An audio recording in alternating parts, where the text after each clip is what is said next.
ఓం నమో శ్రీ లక్ష్మీ వెంకటేశ్వరాయ శ్రీ మహాగణాధిపతియే నమః.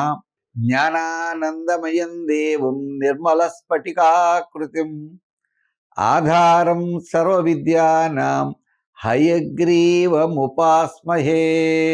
మన హయగ్రీవుడికి నమస్కారాలు సమర్పించుకుంటూ ఈ వారం రాశి ఫలాలు ప్రారంభిద్దాం.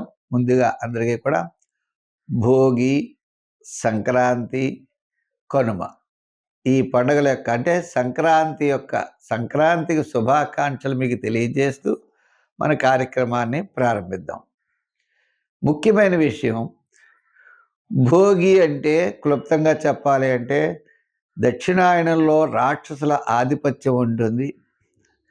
అది తొలగి ఉత్తరాయణంలో దేవతల యొక్క ఆధిపత్యం ఉంటుంది. కాబట్టి వారికి స్వాగతం పలకడానికి ఆహ్వానంగా మనం ఈ భోగి మంటలు వేస్తాము అని ప్రాచీనుల యొక్క ఆచారం. రెండోది, సంక్రాంతి నాడు మకర రాశిలో రవి ప్రవేశించడం. మకర రాశిలో రవి ప్రవేశించడం ద్వారా ఉత్తరాయణ పుణ్యకాలం ప్రారంభం. మేషం నుంచి మకర రాశి 10వ రాశి, కర్మస్థానం కాబట్టి చాలా పవిత్రమైనది. ఆ సమయంలో పితృదేవతల యొక్క ఆరాధన విశేషమైన ఫలితాన్ని ఇస్తుంది.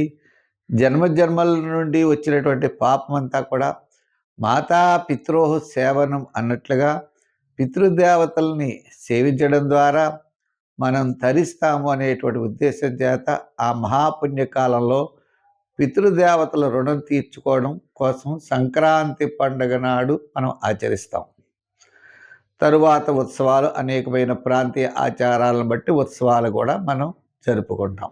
అందుచేత మకర సంక్రాంతి ఇంకొకసారి శుభాకాంక్షలు అందరికీ తెలియజేస్తూ మనం ముఖ్యంగా రాశి ఫలాలు తెలుసుకుందాం. దాంట్లో 11 నుంచి 17 వరకు ఉన్నటువంటి గ్రహాల యొక్క పరిస్థితులను అనుసరించి రాశి ఫలాలు తెలుసుకుందాం. తులారాశి. ఈ తులారాశి వారికి జన్మ, ద్వితీయ, తృతీయ స్థానాల్లో చంద్ర సంచారం, వార ప్రారంభం కార్యజయం, ధనలాభం, వార మధ్యలో పనుల్లో ఆలస్యం, వారాంతం ముఖ్యమైన వ్యవహారాల్లో యోగదాయకంగా ఉంటుంది. బంధుమిత్రుల యొక్క సహాయ సహకారాలు తప్పనిసరిగా లభిస్తాయి. నూతనమైన ప్రయత్నాలు అనుకూలిస్తాయి. దూరం నుండి శుభవార్తలు అందుతాయి. అలాగే ఉద్యోగపరమైన అభివృద్ధి ఉంటుంది. సమస్యలు కూడా ఉండే అవకాశాలు ఉన్నాయి. రాజకీయ పరంగా తప్పనిసరిగా అనుకూలమైన వాతావరణం ఉన్నది. కోర్టు వ్యవహారాదులు, ప్రభుత్వ సంబంధమైన వ్యవహారాదులు అయితే వాయిదా పడతాయి.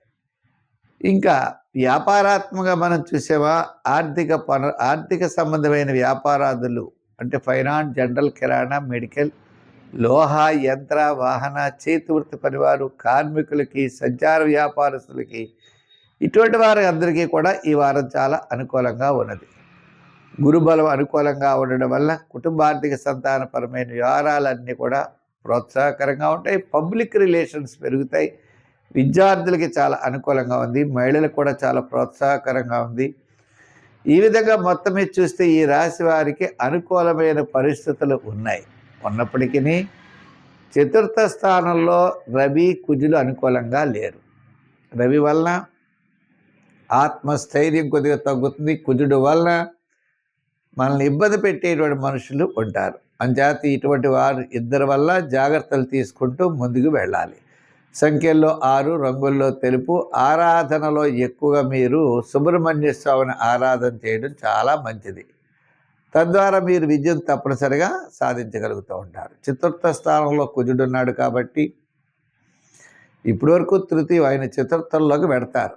అంచేత ఇటుపైన అంటే తప్పనిసరిగా శుక్రవారం నుంచి జాగ్రత్తలు తీసుకోవాలి. మన సుబ్రహ్మణ్య స్వామి వారి యొక్క ఆరాధన, సుబ్రహ్మణ్య స్వామి వారి యొక్క స్తోత్రం చదవడం, కందులు కానీ కందిపప్పు కానీ ఎర్రని గుడ్డలో కట్టి మంగళవారం నాడు ప్రవహించే నదిలో 6 to 7 మధ్యలో వదిలిపెట్టండి. విజయం తప్పనిసరిగా సాధిస్తారు. శత్రు బాధలు తగ్గుతాయి.